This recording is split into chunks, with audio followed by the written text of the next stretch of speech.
세트로 된 그 말씀 중 본문의 14번째부터 다루고 있는데요. 14번째는 17절에 내 마음으로 죄인의 형통을 부러워하지 말고 항상 여호와를 경외하라. 죄인의 형통이 뭐예요? 이 시가서의 구약의 죄인과 의인의 가장 중요한 구분점은 여호와를 경외하는가 그렇지 않은가 하는 것이었죠. 꼭 뭐 나가서 도둑질하고 살인하고 사기치는 사람만 죄인이 아니라 가장 기본적으로 하나님을 경외하는 자가 의인이고 하나님을 경외하지 않는 자는 악인인 거죠. 그런데 그 악인이 죄인이 형통하는 경우가 많이 있어요. 적어도 세상적 기준으로 볼 때 세상에서 성공하고 출세하고 부자가 되고 유명한 사람이 되고 잘 나가는 경우가 얼마든지 있죠. 우리 주변에도. 예. 새벽에 잠깐 뉴스를 헤드라인을 보니까 올 한 해도 세계 최고의 부자 자산만 117조 원 우리 돈으로 누구겠습니까? 예, 테슬라 CEO 일론 머스크 많이 들어보셨죠? 일론 머스크. 전에는 빌 게이츠였는데 이제 일론 머스크가 세계 1위의 부자더라고요.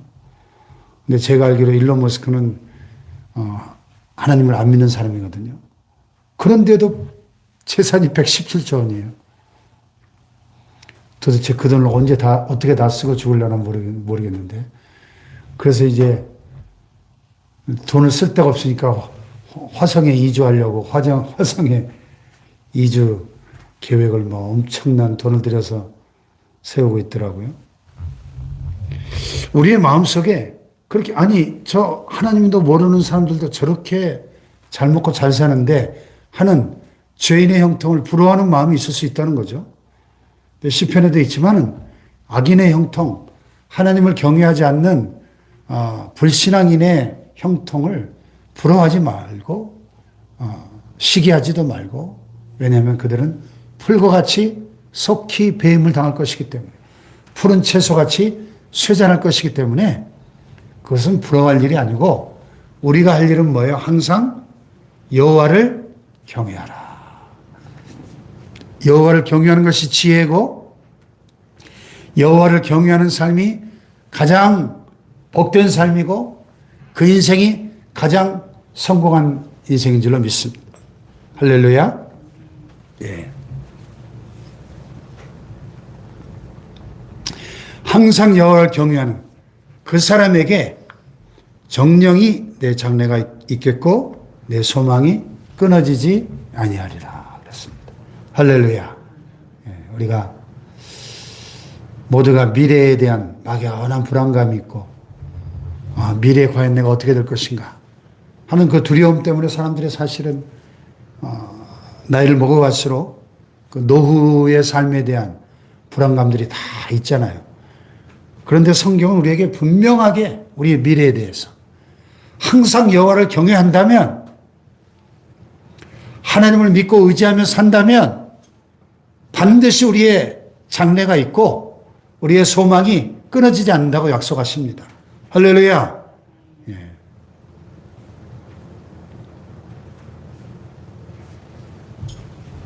하나님을 경외하는 삶, 반드시 미래의 소망이 있는 삶이 될 줄로 믿습니다. 자, 그 다음에 19절에 보니까 내 아들아 너는 듣고 지혜를 얻어 내 마음을 바른 길로 인도할지니라 그랬습니다. 예, 잠언에 계속 반복해서 나오는 이 지혜의 소중함. 하나님의 말씀을 잘 들어서 지혜를 얻을 때 그 지혜를 얻는 것은 이 세상에 그 어떤 금은보화를 얻는 것보다 비교할 수 없을 만큼 너무나 귀중하다는 거죠. 할렐루야. 지혜가 제일이니 너는 지혜를 사모하라. 지혜를 얻으라. 예.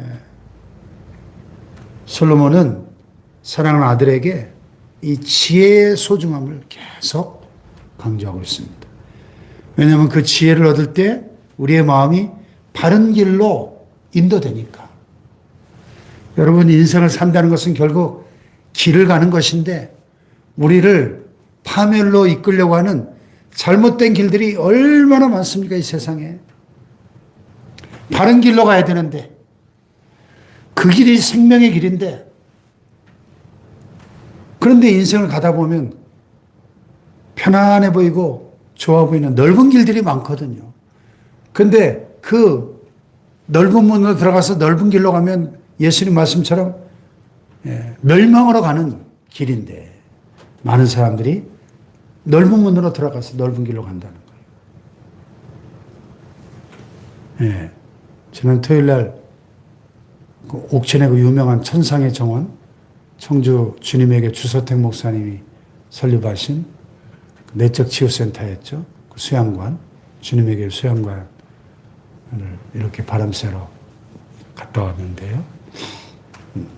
대청호 최고의 절경에 조성해 놓은 참 문자 그대로 천상의 정원이죠. 근데 거기를 가보면 딱 유료인데 표를 끊고 딱 들어가는 입구에 좁은 문이 있어요. 좁은 문. 이렇게 위에 이렇게 기와지붕처럼 해놓고 한국의 전통식 가옥 그 출입문처럼 해놓고 문이 조그만하게 완전히 허리를 90도 숙여야만 들어갈 수 있는 조그마한 문을 만들어 놓고 위에 좁은 문 이렇게 해놨어요.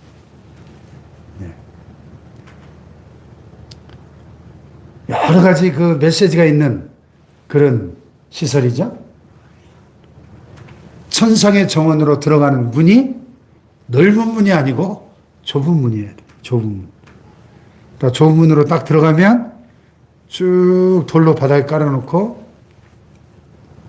거기에 이렇게 팻말을 하나 해놨어요. 좁은 문으로 들어가면 좁은 길이 나옵니다. 이렇게 써놨어요. 예수님이 그랬잖아요. 좁은 문으로 들어가길 힘쓰라. 그 길은 좁고 길이 협착하여 찾는 이가 적음이니라. 그러나 그 좁은 문으로 들어가 좁은 길로 가는 그 길이 생명의 길이라는 거죠. 할렐루야. 내 아들아, 너는 듣고 지혜를 얻어 내 마음을 바른 길로 인도할지니라. 하나님의 말씀에 귀를 기울여 잘 듣고 하나님 주시는 지혜를 얻을 때 우리는 어떤 길이 바른 길인지, 생명으로 인도하는 좁은 길인지를 분별할 수 있게 되고, 바른 길로, 생명의 길로, 좁은 길로, 주님 가신 그 길, 의의 길로 갈 수 있게 될 줄로 믿습니다. 네.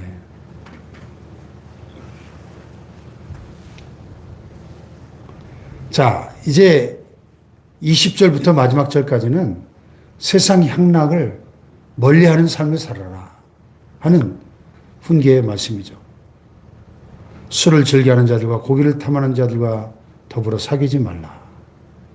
술을 즐겨하고 고기를 탐하는, 세상 사람들이 다 먹고 마시고 향락을 추구하는 삶을 살잖아요. 어떻게 보면 인생의 목적이 그 향락을 추구하는 데 있는 것처럼 보입니다. 참, 요즘 우리 대한민국이 참 부자 나라가 되긴 된 것 같아요. 전국 어디를 가봐도 참 얼마나 멋진 카페들, 맛있는 음식점들, 또 놀이시설들, 지자체들이 돈도 많은지 그냥 얼마나 입이 떡 벌어지게 잘해놓은 곳이 많은지 이렇게 다니다 보면요. 그래 주말만 되면 고속도로 나가보면 그냥 완전히 전국의 고속도로가 주차장이잖아요. 얼마나 많은 차들이 이 휴일을 즐기기 위해서 쏟아져 나오는지. 향락을 추구하는 삶. 하나님 없는 모든 인생들의 아마 공통된 인생의 낙일 거예요. 세상의 쾌락과 먹고 마시고 즐기는 그런데 예수님께서 이 세상 마지막 때를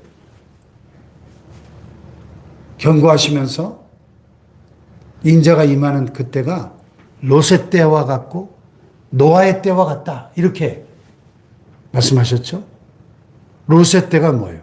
소돔과 고모라가 하나님의 심판을 받아서 그 유황불로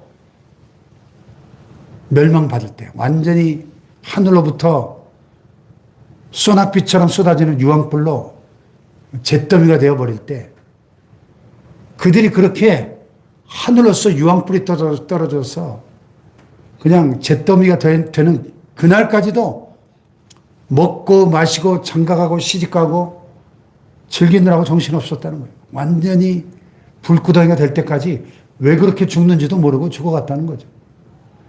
노아의 때는 어땠습니까?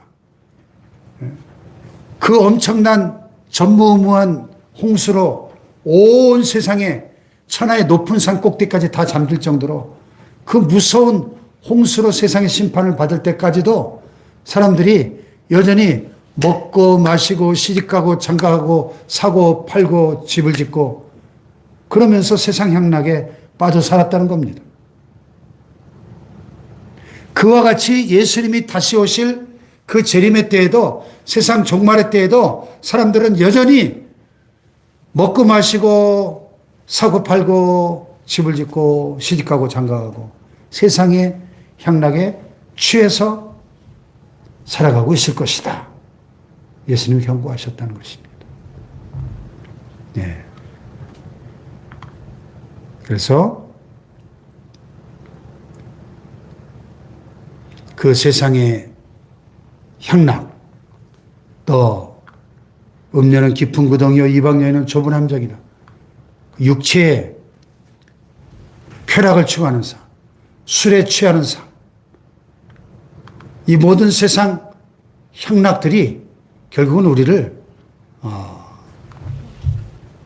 영원한 파멸로 이끌어가는 이 세상 유혹을 우리는 멀리하고, 이런 이 세상의 죄악과 결별하는 단호한 결단이 우리에게 요구된다 하는 것이죠. 여기 오늘 묵상에서에 보니까 참 충격적인 이야기가 나와 있어요.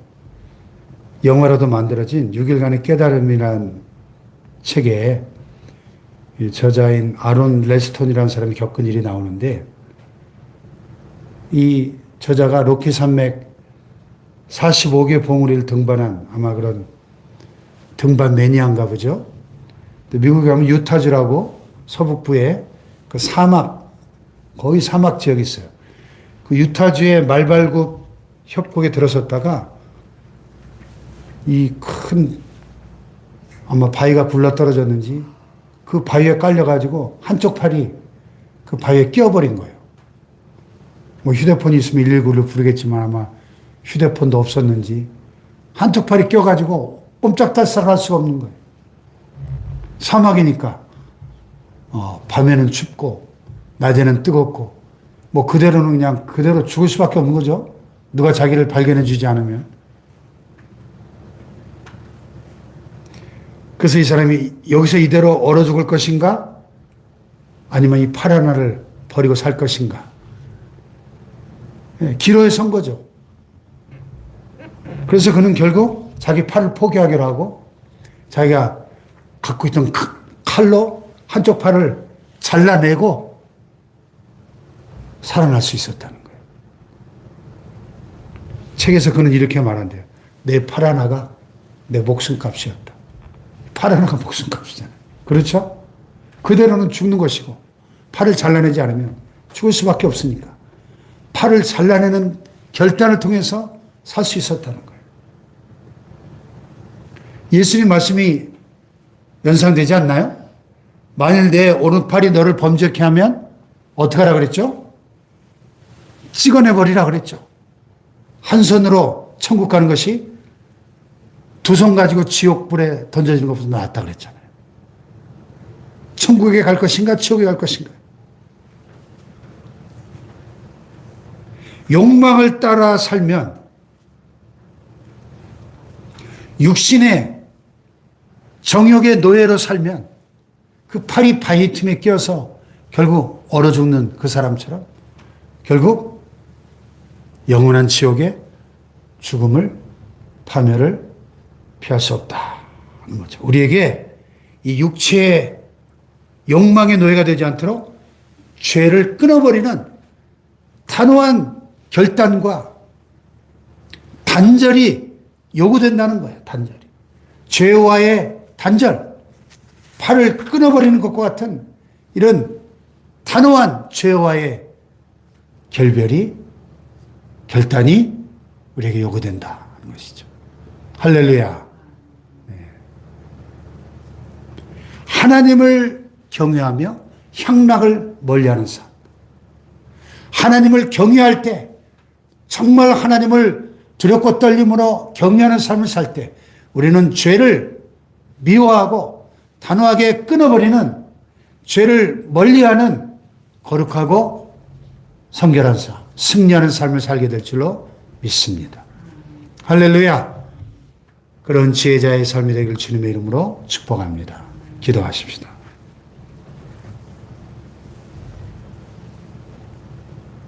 하나님, 그렇습니다.